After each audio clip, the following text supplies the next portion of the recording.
दोस्तों, आज की कहानी है। माँ आपने अपनी इज्जत बचाने के लिए अपनी बेटी की बलि क्यों चढ़ा दी। दोस्तों, कहानी शुरू करने से पहले अगर आपने हमारे चैनल को अभी तक सब्सक्राइब नहीं किया हो तो कर लीजिए ताकि आपके पास पहुंच सके हर नया वीडियो। आज रूपा को लड़के वाले देखने आने वाले थे। सारे घर में सुबह से ही चहल पहल थी। रूपा खूबसूरत, पढ़ी लिखी, सरकारी जॉब पर कार्यरत एक आधुनिक लड़की थी।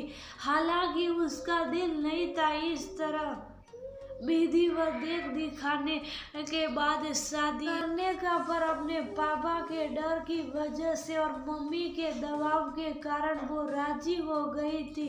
लड़का भी किसी कॉलेज में लेक्चरर था। उन्हें रूपा पहली नजर में ही भाग गई थी। वह अलग बात है कि रूपा को वह लड़का यानी चेतन सिरे से पसंद नहीं आया था। कितना पहुंच कर रहा था हर बात के लिए। उसे लगा कि ये बहुत डबल स्टैंडर्ड आदमी है और इसके साथ उसकी नहीं निभेगी।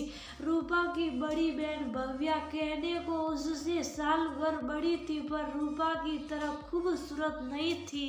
घर के काम काज में दक्ष, मधुर स्वभाव वाली, वह भी पढ़ी लिखी थी, पर उसकी सादगी उसकी शादी में आड़े आ रही थी और कोई लड़का उसे पसंद नहीं करता था।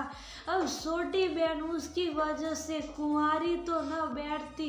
बहरहाल पेरेंट्स ने रूपा की शादी तय कर दी थी चेतन के साथ। शादी के दिन रूपा मंडप से भाग गई अपने बॉयफ्रेंड दीपक के साथ। एक छोटा सा पत्र छोड़ गई थी, बिन मर्जी की शादी पूरी जिंदगी टीस देगी, इसलिए मैं जा रही हूँ, हमेशा के लिए मुझे माफ करना। उसके माँ बाप के पैरों तले जमीन निकल गई। समाज को क्या मुंह दिखाएंगे। चेतन के पेरेंट्स के आगे वह गिड़गिड़ाए और रिक्वेस्ट की अगर वह चाहे तो दूसरी बेटी को मंडप में बैठा दे। वह भी बहुत काबिल और गुणी है। बिना चेतन को विश्वास में लिए चेतन के माँ बाप ने समाज के डर से इस बात के लिए हाँ कर दी। भव्या ससुराल आ गई। प्रथम रात को चेतन ने भव्या को अपने संग देखा तो फूट पड़ा। मेरे साथ धोखा हुआ है। माँ बाप ने लाख समझाया पर उसके कान पर जू तक न रेंगी। उसने भव्या को पत्नी मानने से इनकार कर दिया। भव्या चुपचाप ही अवमान सहती रही।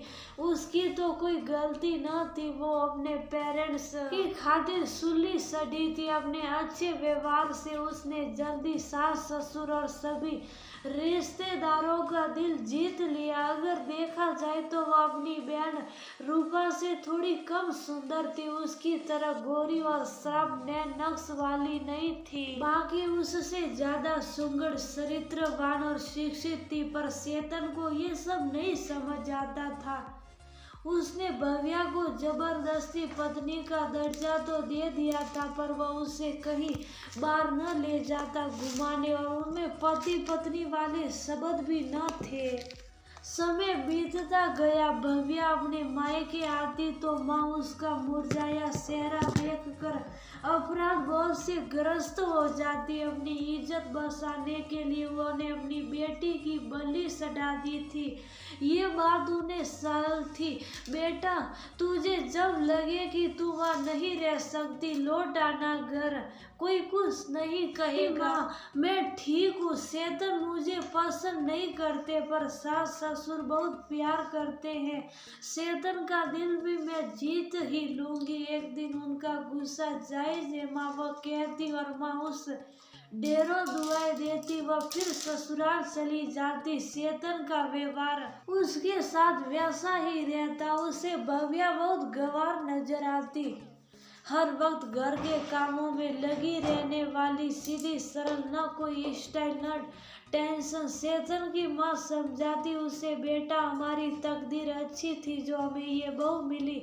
इसकी बहन रूपा वो भले ही सुंदर थी। सूरज से उसकी सीरत तो ठीक नहीं थी, तभी तो वो भाग गई शादी के मंडप से। पर चेतन का दिल नहीं मानता। समय का फेर देखिए, चेतन जो अपने घर अपनी पत्नी से नाखुश रहता, कॉलेज में खूबसूरत लेडी टी शर्ट से हंसकर बोल लेता, लेकिन एक बार किसी ऐसे केस में फंस गया। हालांकि उसकी गलती इतनी नहीं थी, लेकिन किसी ऊंचे घराने की खूबसूरत टीचर ने उस पर केस कर दिया। कॉलेज कमेटी बैठी, सब उस अधिकारी चेतन के पक्ष में थे, पर दूसरी पार्टी अड़ी हुई थी कि चेतन को सस्पेंड किया जाए। बात फिर इस पर तय हुई कि चेतन की पत्नी की गवाही पर उसका दंड तय किया जाएगा। क्या वो उसके व्यवहार से खुश और संतुष्ट है? बिना चेतन को बताए आखिरी दिन वो ने भव्या को रैंडम कॉल भव्या को कॉलेज बुलाया और उसके पति के बारे में राय जाननी सही। क्या चेतन का व्यवहार उसके प्रति मर्यादित है? क्या वो दूसरी स्त्रियों के प्रति असंग रहता है, उसे टॉर्चर करता है? भव्या को इससे अच्छा मौका कभी नहीं मिलता चेतन से बदला लेने का। आज तक उसकी की गई इंसल्ट का बदला वह उससे ले सकती थी, पर वह भारतीय नारी थी, जानती थी कि चेतन को गलत फंसाया जा रहा है। वह उसका पति है, उसकी नौकरी जाते ही उसके सास ससुर पर बन जाएगी। उसने पल भर चेतन को देखा, वह मुंह नीचे झुकाए सजा के लिए तैयार बैठा था। कोई कारण नहीं कि भव्या उसके लिए पॉजिटिव बोलेगी। भव्या ने कुछ निश्चय लिया और बोलना शुरू किया, सर मेरे पति एक अच्छे टीचर, अच्छे बेटे और पति हैं। उन्होंने आज तक मुझसे कभी उनसे सवार में बात नहीं की। मुझे यही लगता है कि उन पर ये आरोप बेबुनियाद है। मुझे उनसे कोई शिकायत नहीं है। कमेटी ने और बहुत से प्रश्न पूछे भव्या से। वह हाईली एजुकेटेड और टैलेंटेड लड़की थी, जिसके बारे में चेतन को भी पहली बार पता चला। आप जॉब क्यों नहीं करती?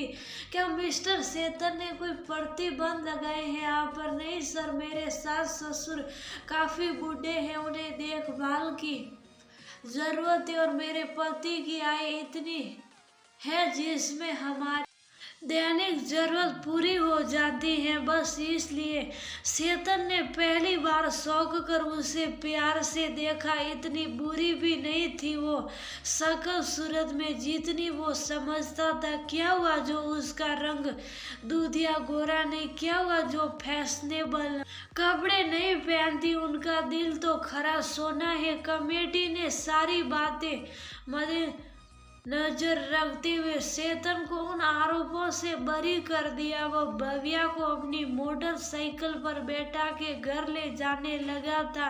क्या तुम मेरे संग चलना पसंद करोगी बाइक पर?